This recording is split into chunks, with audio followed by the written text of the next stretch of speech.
Obat Otot Polos.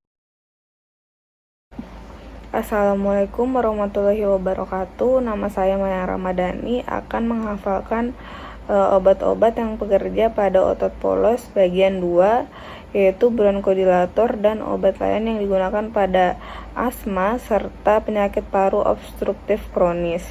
Yang pertama, subkelasnya ada short acting beta agonis, yaitu albuterol. Mekanisme aksinya dengan cara beta 2 agonis selektif. Aplikasi klinisnya yaitu pereda serangan akut asma dan obat pilihan, serta tidak digunakan untuk profilaksis. Digunakan secara inhalasi atau aerosol, durasinya 2-4 jam. Toksisitasnya yaitu tremor dan takikardia. Kemudian ada juga metaproterenol yang mirip dengan albuterol, serta terbutalin. Terbutalin juga tersedia sebagai formula oral juga parenteral.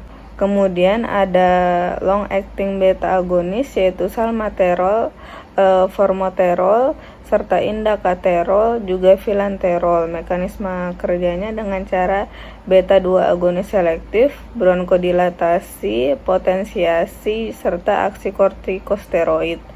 Aplikasi klinisnya yaitu profilaksis asma. Farmakokinetiknya yaitu digunakan secara inhalasi atau aerosol, durasinya 12-24 jam. Toksisitas dan interaksinya yaitu tremor, takikardia, dan serta kejadian kardiovaskular yang lain. Kemudian ada simpatomimetik non-selektif, yaitu epinefrin dan isoproterenol. Mekanisme aksinya yaitu non-selektif atau aktivasi agonis. Aplikasi klinisnya yaitu untuk asma. Farmakokinetiknya yaitu inhalasi atau aerosol dan nebulizer. Durasinya 1-2 jam. Toksisitasnya yaitu simpatomimetik yang berlebihan. Selanjutnya ada subkelas simpatomimetik kerja yang tidak langsung, yaitu ada efedrin. Mekanisme kerjanya dengan cara melepaskan katekol dan efek simpatik. Digunakan untuk asma. Farmakokinetiknya digunakan secara oral, durasinya 6-8 jam. Toksisitasnya yaitu insomnia, bisa juga gemetar, anoreksia, dan aritmia. Kemudian ada golongan metilsantin, yaitu teofilin. Bekerja dengan cara penghambatan fosfodiesterase dan reseptor adenosin. Digunakan untuk penyakit asma, terutama profilaksis terhadap serangan nokturnal. Digunakan secara oral, durasinya 12 jam. Toksisitasnya insomnia, anoreksia, juga gemetar, serta kejang dan aritmia.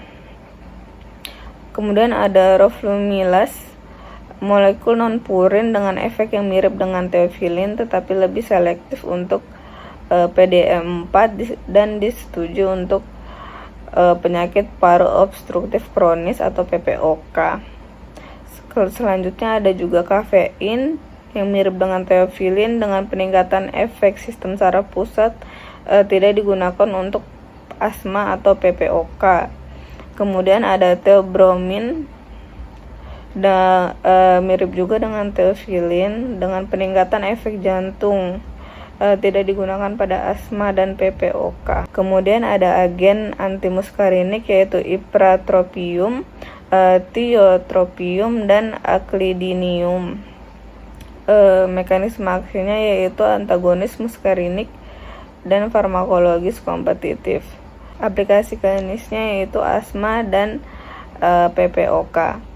Digunakan secara inhalasi atau aerosol, durasinya beberapa jam.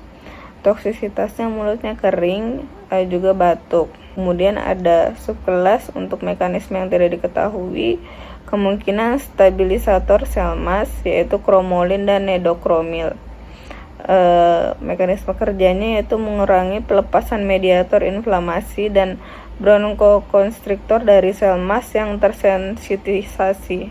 Aplikasi klinisnya yaitu profilaksis asma yang jarang digunakan, Cromolyn juga digunakan untuk mata, nasofaring, dan alergi gastrointestinal. Farmakokinetiknya yaitu aerosol atau inhalasi untuk aplikasi lainnya. Kemudian durasinya 3-6 jam. Toksisitasnya bisa menyebabkan batuk. Selanjutnya ada subkelas antagonis leukotrin yaitu montelukast, zafirlukast. Mekanisme aksinya dengan cara antagonis farmakologis di LTD reseptor. Aplikasi klinisnya yaitu profilaksis asma. Farmakokinetiknya digunakan secara oral, durasinya 12-24 jam. Toksisitasnya minimal. Kemudian ada Xylitol, bekerja dengan cara inhibitor lipoksigenase leukotrin. Digunakan untuk profilaksis asma, durasinya 12 jam. Toksisitasnya dan interaksinya yaitu peningkatan enzim hati. Selanjutnya ada kortikosteroid, ada beclomethasone yaitu penghambat fosfolipase siklogenase. Digunakan untuk profilaksis asma. Kinetiknya inhalasi, durasinya 10-12 jam. Toksisitasnya yaitu kandidiasis faring. Kemudian ada kortikosteroid sistemik, ada prednisone yaitu mekanisme kerjanya itu seperti kortikosteroid inhalasi. Digunakan untuk pengobatan parah pada asma kronis refrakter. Kemudian digunakan secara oral, durasinya 12-24 jam. Kemudian ada subkelas untuk antibodi yaitu omalizumab. Dengan cara mengikat antibodi. Dan selanjutnya ada subkelas oksida nitrat atau NO yaitu gas oksida nitrat. Mekanisme aksinya yaitu mengaktifkan guanil siklase dan meningkatkan sintesis CGMP serta menyebabkan otot polos relaksasi. Aplikasi klinisnya yaitu hipertensi paru. Digunakan dengan cara menghirup gas yang diberikan secara terus-menerus. Toksisitasnya dan interaksinya yaitu hipotensi yang berlebihan serta metemoglobinemia dan juga konversi menjadi nitrogen dioksida atau pulmonal iritasi. Selanjutnya ada aktivator nitrit oksida sintase atau NOS yaitu asetilkolin dan histamin lainnya juga. Peningkatan IP3 ke CA intraseluler dan mengaktifkan nitrit oksida sintase, kemudian menghasilkan konversi arginin menjadi citrulline ditambah oksida nitrat. Thank you.